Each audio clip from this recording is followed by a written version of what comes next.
BTC নিৰ্বাচনী ফলাফল সন্দৰ্ভত গৌৰেশ্বৰত অসম বিধানসভাৰ অধ্যক্ষ বিশ্বজিৎ দৈমাৰীৰ মন্তব্য। তেওঁ কয় যে বিজেপিৰ ফলাফল ভাল হ'ব। তামুলপুৰ, দৰং আৰু ওদালগুৰি জিলাত মুখ্যমন্ত্ৰীয়ে নিৰ্বাচনী প্ৰচাৰ সভা আৰু পদযাত্ৰা কৰিছে। তাত বহু মানুহৰ সমাগম হোৱা দেখিবলৈ পোৱা গৈছে। ইফালে হাগ্ৰামা মহিলাৰীয়ে শপত গ্ৰহণ কৰি চৰকাৰ গঠনৰ সপোন দেখা সন্দৰ্ভত অধ্যক্ষ দৈমাৰীয়ে প্ৰতিক্ৰিয়া প্ৰকাশ কৰি কয় যে ৰাজনৈতিক ব্যক্তিসকলে সপোন দেখাটো ভাল। ৰাজনৈতিক ব্যক্তিসকলৰ সপোন নাথাকিলে ৰাজনীতি কৰাই বাদ দিব। ৰাজনীতি কৰা বাদ দিলে দেশবাসীৰ বাবে বেয়া কথা হ'ব। সেয়েহে ৰাজনীতিত এটা প্ৰতিযোগিতা থাকিব লাগে যে দেশখন কোনে বেছি ভালকৈ আগুৱাই নিব পাৰে। গতিকে মনোবল ক'ৰ পৰা আহে? যেতিয়া মানুহৰ আশা থাকে, সপোন থাকে বুলি মন্তব্য প্ৰকাশ কৰে বিশ্বজিৎ দৈমাৰীয়ে। লগতে প্ৰমোদ বড়োৱে মনোনয়ন পত্ৰত বহু সম্পত্তিৰ তথ্য গোপন কৰা বুলি উত্থাপিত হোৱা অভিযোগ সন্দৰ্ভতো অধ্যক্ষ দৈমাৰীয়ে মন্তব্য প্ৰকাশ কৰা দেখিবলৈ পোৱা যায়। নাই, তেনেকৈ আছে, খুব ভালে। সব ৰাইজেও জছত আছে, পাৰ্টিখিনিও জছে আছে। এটাতো হ'ল মানে আমাৰ সমষ্টি বা আমাৰ জাগাখিনিতো দেখিছোঁ যে বিজেপি মানে ভালকৈ গৈ আছে, মানে BPF গৈ আছে, UPPL আছে।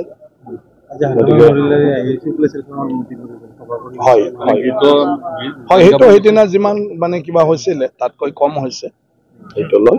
গতিকে তেনেকুৱা এতিয়া ফাইনেল ষ্টেজটো আহি গ'ল আৰু। গতিকে আজি সেই ৰাউণ্ডবিলাকত দেখি আছে মুখ্যমন্ত্ৰী ডাঙৰীয়া আজি মানে ওদালগুৰি আৰু তামোলপুৰ আহিছিলে, ৰড শ্ব' কৰিছে আৰু আপোনাৰ পাব্লিক মিটিঙো কৰিছে। তো হিউজ পাব্লিকবিলাক গেডাৰিং হৈছে। গতিকে বৰ্তমান যিটো দেখিছে মই ভাবোঁ এইখিনি থাকি যাব আৰু সেইখিনি অঞ্চলত মুখ্যমন্ত্ৰী যিখিনি ঘূৰিছে মানে জয়টো প্ৰায় নিশ্চিত এনেকুৱা দেখা পাইছে প্ৰেক্ষাপটত। তাতেতো 7টাই আছে। গতিকে 7টাৰ ভিতৰত তো আমিতো 7টাটোৱে দেখি আছো। তাতে ইভেন গড়েশ্বৰত আমি 5টাই দেখি আছো। মোৰতো সমষ্টি ইফালেও চব। গড়েশ্বৰটো মোৰ সমষ্টি, তামোলপুৰ মোৰ হোম ডিষ্ট্ৰিক্ট, ওদালগুৰি মোৰ মানে সমষ্টি, আকৌ ওদালগুৰি মোৰ পলিটিকেল ডিষ্ট্ৰিক্ট। গতিকে সেইখিনি গোটেইটোৱে মই প্ৰায় পাই আছো, চাই আছো। গতিকে দুইটা ডিষ্ট্ৰিক্টতে ভাল দেখিছো।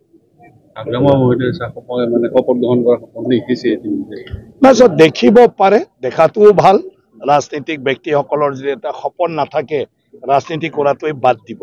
গতিকে ৰাজনীতি কৰা বাদ দিলেও আমাৰ দেশবাসীৰ কাৰণে বেয়া কথা। গতিকে তাতে কম্পিটিশ্যন এটা থাকিব লাগে যে দেশটো কোনে বেছি ভালকৈ আগুৱাই লৈ যাব। গতিকে সপোন নাথাকিলে কাম নকৰে। এটা মনোবলটো ক'ৰ পৰা আহে? মানুহৰ যেতিয়া নিজৰ আশা থাকে, সপোন থাকে। তো হাগ্ৰামা মহিলাই ডাঙৰীয়াৰ সেই সপোনটোৱে তেখেতক জছ আনি দিছে, ৰাইজক তেওঁ প্ৰতিশ্ৰুতি দি আছে। গতিকে ৰাজনীতিত সেইবোৰো বেয়া নহয়, তেওঁৰ অধিকাৰ আছে। গতিকে তেওঁ যিখিনি কথা কৈছে সেইটো তেওঁৰ এটা নিজৰ কনফিডেণ্টত কৈ আছে। বাকীটো ৰাইজৰ ওপৰত নিৰ্বাচন, ৰাইজে কাক ভোট দিয়ে আগৰ দিন নাই যে ৰাইজে মানে একো যে বিবেচনা কৰিব নোৱাৰি বুলি। গতিকে ৰাইজে আজি মানে যিটো দলে চৰকাৰ কৰিলে ৰাইজৰ দৈনন্দিন জীৱনত যিবিলাক সমস্যাৰ সন্মুখীন হৈছে ইয়াৰ সমাধান মানে পাব পাৰো বুলি ভাবে ৰাইজে, তাকে ভোট দিব। বাকী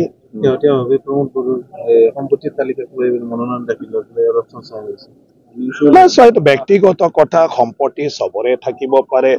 কোনোবাই মানে বেপাৰ বাণিজ্য কৰে, কাৰোবাৰ পৰিয়ালে কিবা এটা কৰে। গতিকে সেইবিলাকৰ পৰাও সম্পত্তি হয়, তাত ব্যক্তিগত মইতো ভাবোঁ মানে ক'বলগীয়া মানে একো নাথাকেগৈ। বাকী কিবা যদি আছে তো যিবিলাক মানে তেওঁলোকে অজৰ আপত্তিবিলাক মানে কৰিব পাৰে, সেইটোতো চবৰে স্বাধীন আছে। গতিকে নমিনেশ্যন পেপাৰতে চব কথা ক'ব পাৰে। মানে সম্পত্তি মানে গঢ়াটো বা গ্ৰহণ কৰাটো মানে তোমাৰ বা কৰাৰ ক্ষেত্ৰত কোনো বাধা নাই। চবটো নিয়ম নীতিৰ মাজত থাকিলে হ'ল। বাকী কোনোবাই যদি সম্পত্তি গঢ়িছো, ভাল সম্পত্তি গঢ়াটো কি কৰিব? তেওঁ কিবা এটা নহয় কিবা এটা আকৌ দোকান পোহৰ দিব, ব্যৱসায় কৰিব আৰু ৰাইজে তাৰ দ্বাৰা উপকৃত হ'ব। ঈশ্বৰেতো মানুহক কি দিছে? অকল দুসাঁজ খাই শুই থাকিবলৈ দিছে। গতিকে যিমানেই ইনকাম নকৰক সিও দুসাঁজে খাব আৰু সিও টোপনিয়ে মাৰিব ৰাতি। বাকী বেলেগ একো নাই। সপোন সিও দেখিব, যাৰ ইনকাম নাই সিও সপোন দেখিব আৰু বেছি আছে বুলি একো বেছি কৰিব নোৱাৰে। কিন্তু সেইটো এটা আপোনাৰ কি কয় নিচা এটা থাকে চবৰে, কোনে কোনটো কাম কৰিবলৈ ভাল লাগে। আদাৰৱাইজ চব সেইটোৱে কাৰোবাৰ সম্পত্তি বেছি থাকিলে দোকান পোহৰ দিলে তাৰ দোকানত আমি দাম কমত কিনি খাব পাৰো গতিকে মইতো সেইটো ৰাইজৰ সেৱা বুলি ভাবো আৰু যাৰ পইচা আছে ৰাইজৰ সেৱা হা কোনটো নাই চোৱা সেইকাৰণে মই কৈছো কেছ সম্পত্তিৰ ক্ষেত্ৰতো কেছ দিবলগীয়া একো নাথাকে যদি কিবা তেনেকুৱা ধৰণৰ যদি আইনগতভাৱে কিবা থাকে তাত তেতিয়া সেইটোৰ ওপৰত প্ৰত্যেকজন মানুহে এটা মানে অজত এটা ইয়াৰ ওপৰত মানে কি কয় আপোনাৰ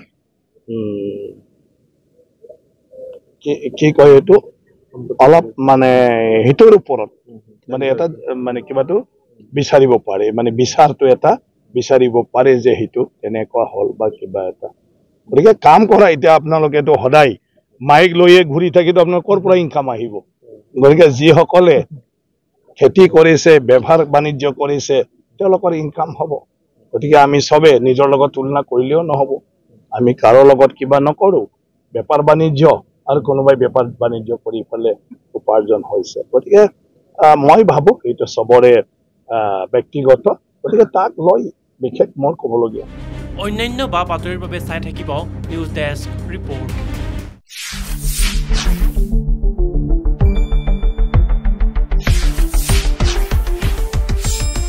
শুদ্ধ আৰু বিস্তৃত বাতৰিৰ বাবে চাই থাকক নিউজ ডেস্ক ৰিপৰ্ট।